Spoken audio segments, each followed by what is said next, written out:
जय हिंद दोस्तों, संडे समाचारों में आपका हार्दिक स्वागत है। सबसे पहले बात करते हैं रोज की तरह हेडलाइंस की। जबरदस्त खबरें हैं। बात करूंगा जवानों के लिए लाखों का मुआवजा, लाखों की राशि की घोषणा, एक सराहनीय कदम, जबरदस्त कदम। आप सुन के आप हैरान हो जाओगे। और पीएमआर जाने के आखिर क्या है नुकसान और कोटा कितना है, आखिर क्या है अगली प्लानिंग 2024 की, देखे करेंगे बात। और डीएससी में भर्ती का नोटिफिकेशन हुआ है जारी और अग्निवीर की बल्ले बल्ले एविएशन में मिलेगी नौकरी। और एक हमारे जवान का जबरदस्त वीडियो है जो बड़े लोग वायरल कर रहे हैं, कह रहे हैं कि आज का जवान इतना पढ़ा लिखा है और इतने अच्छे तरीके से लोगों को ब्रीफ कर रहा है टाइगर हिल के बारे में। जरा जरूर सुनना उसको, एक अप्रिशिएट, एक लाइक उसके लिए जरूर करना, उसके मोटिवेशन के लिए। खबरें करते विस्तार से। हाँ जी दोस्तों, जवानों के लिए लाखों की घोषणा, बड़ा सराहनीय कदम। बिल्कुल जी दोस्तों, आप आज सुन के हैरान हो जाओगे कि एक ऐसी स्टेट है और एक ऐसे मुख्यमंत्री ने अपने सैनिकों के लिए, अपने स्टेट के सैनिकों के लिए जो भारत माता की रक्षा करते हैं, और रक्षा करते समय यदि वो शहीद हो जाते हैं तो क्या देंगे, किसी भी प्रकार की उन्हें चोट लग जाती है तो क्या देंगे, किसी भी और इंसिडेंट में यदि वो सेक्रीफाइस हो जाते हैं तो क्या देंगे। हर एक चीज, हर एक विधवा के लिए उन्होंने पैसे के लिए लाखों की घोषणा की है। कल एक विधवा, एक मां थी, उनको अपने गले से लगा के उनके आंखों में आंसू आ गए थे।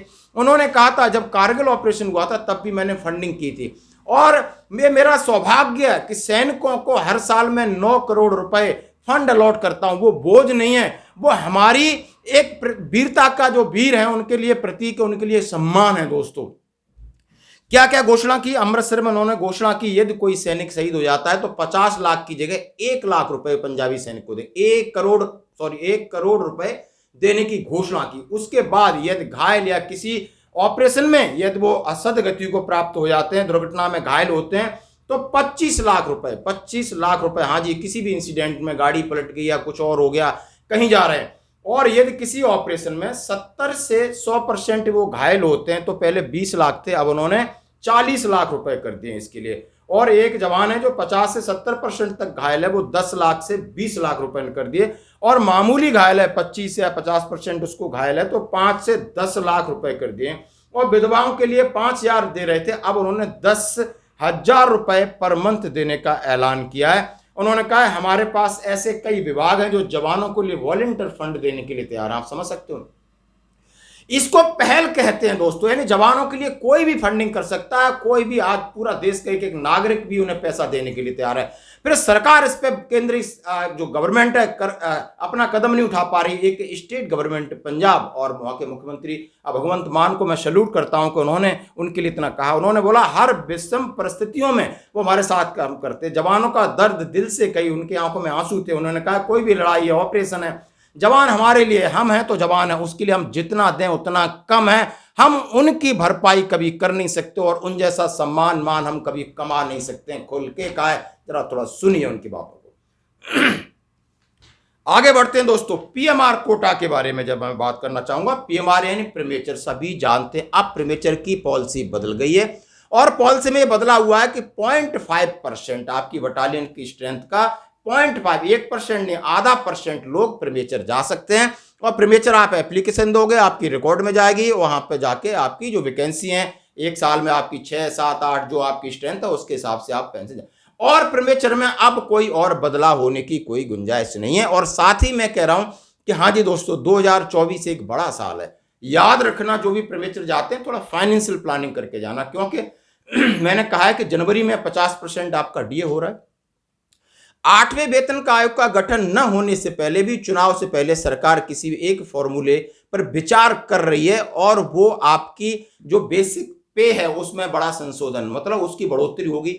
इन दोनों चीजों का कम से कम लाभ लेके आप जरूर जाना। यदि आप नहीं लाभ लेते तो आपको बहुत बड़ा नुकसान होगा, क्योंकि पीएमआर जानों के लिए, पीएमआर जो जवान है उनके लिए बहुत सारा केस चल रहा है। समझ सकते हो, गवर्नमेंट ने मना किया है कि उनकी ओआरओपी यानी उनकी पेंशन कभी भी संशोधित नहीं होगी।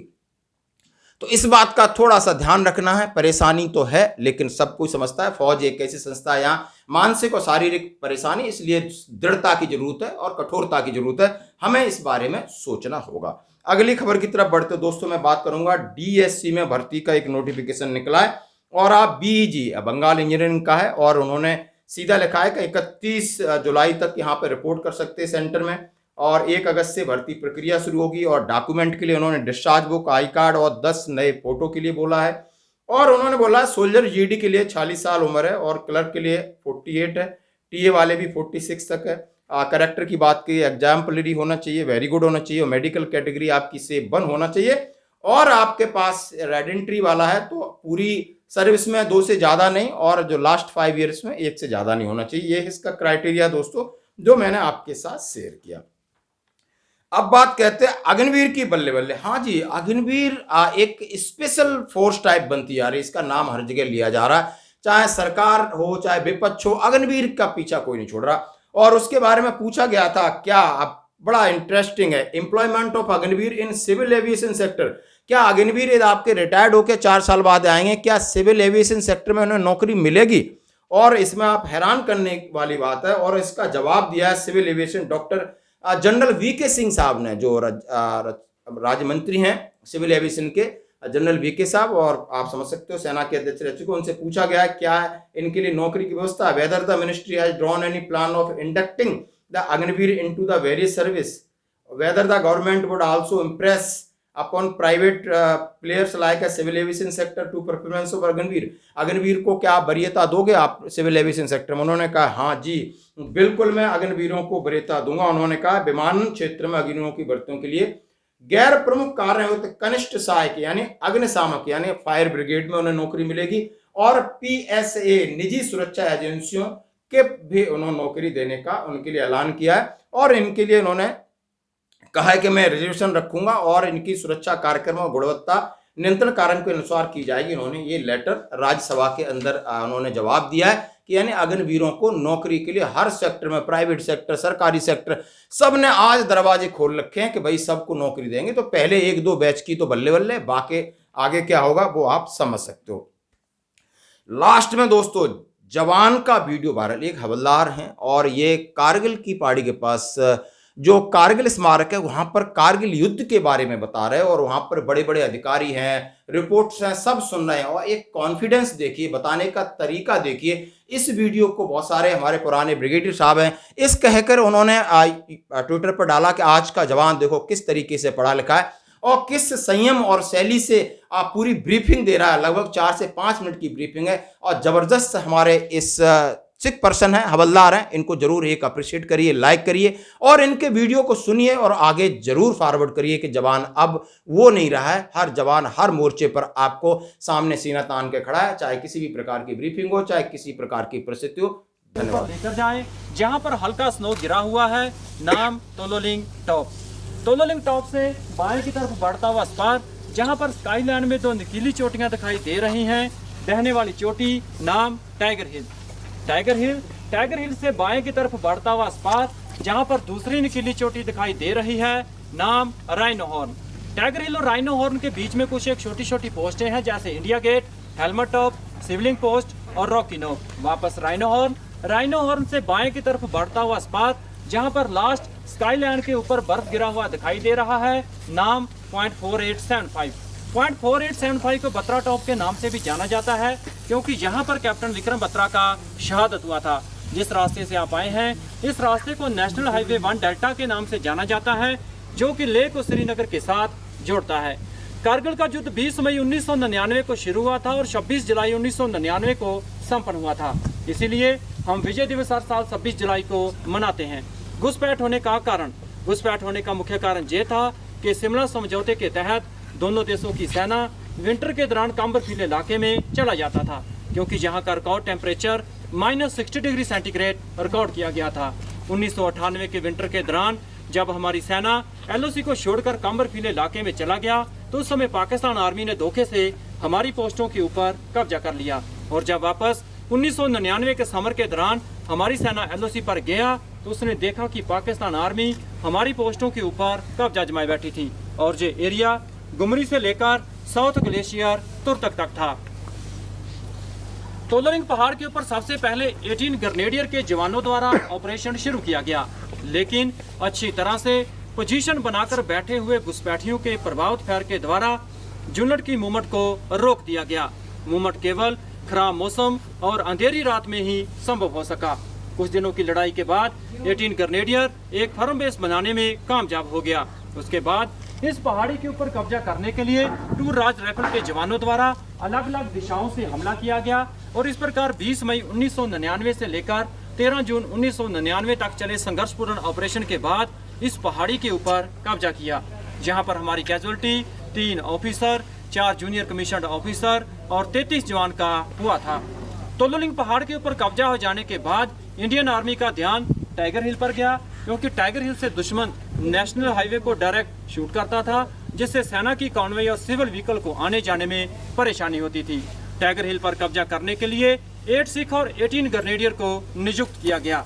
दोनों पलटनों ने अच्छी प्लानिंग के साथ इस पोस्ट के ऊपर हमला किया और 3 जुलाई से लेकर 8 जुलाई तक चले ऑपरेशन के बाद टाइगर हिल पर कब्जा किया। टाइगर हिल पर 18 ग्रेनेडियर के ग्रेनेडियर जोगेंद्र सिंह यादव की बहादुरी को देखते हुए उन्हें परमवीर चक्र और लेफ्टिनेंट बलवान सिंह की बहादुरी को देखते हुए उन्हें महावीर चक्र के साथ सम्मानित किया गया। इसके अलावा 8 सिख के द्वारा टाइगर हिल की 7 वाली पोस्ट इंडिया गेट पर भी कब्जा किया गया, जहां पर हमारी casualty 1 officer, 4 junior commissioned officer और 30 जवान का हुआ था। इसके अलावा 120 जवान घायल हुए थे। पॉइंट 4875 पर कब्जा करने के लिए कैप्टन विक्रम बत्रा की बहादुरी को देखते हुए उन्हीं की पलटन 13 जैक राइफल को नियुक्त किया गया और पॉइंट 4875 के दूसरे फीचर्स जैसे पिंपल 1, पिंपल 2 और वेल बैग पर कब्जा करने के लिए 17 जाट और ट्विन बम पर कब्जा करने के लिए 2 नागा को डिटेल किया गया। तीनों पलटनों ने अच्छे सोच विचार के साथ इन पोस्टों के ऊपर हमला किया और 4 जुलाई से लेकर 10 जुलाई तक चले ऑपरेशन के बाद इन पोस्टों के ऊपर कब्जा किया, जहां पर हमारी सबसे ज्यादा कैजुअलिटी 59 जवान का हुआ था, जहां पर ही पाकिस्तान रेंजर्स की गोली लगने से कैप्टन विक्रम बत्रा और कैप्टन अनुज नायर का शहादत हुआ। कैप्टन विक्रम बत्रा और राइफलमैन संजय कुमार की बहादुरी को देखते हुए उन्हें परमवीर चक्र और कैप्टन अनुज नायर की बहादुरी को देखते हुए उन्हें महावीर चक्र के साथ सम्मानित किया गया। जिन पलटनों ने कारगिल युद्ध में हिस्सा लिया और जिन पलटनों के जवानों ने इस युद्ध के दौरान शहादत प्राप्त किया, उन सभी के नाम इस बार मेमोरियल में दर्ज हैं। इसके अलावा आपके दहने कैप्टन मनोज पांडे गैलरी में ऑपरेशन विजय के कुछ फोटोग्राफ्स और पाकिस्तान आर्मी के कुछ इक्विपमेंट रखे गए हैं, आप देख सकते हैं। तो साहिबान, अंत में मैं यही कहना चाहूँगा कि आओ झुक कर सलाम करें उनको जिन्हें ये मुकाम हासिल होता है। कितनी किस्मत वाले हैं वो लोग जिनका खून देश के काम आता है। Thank you sir.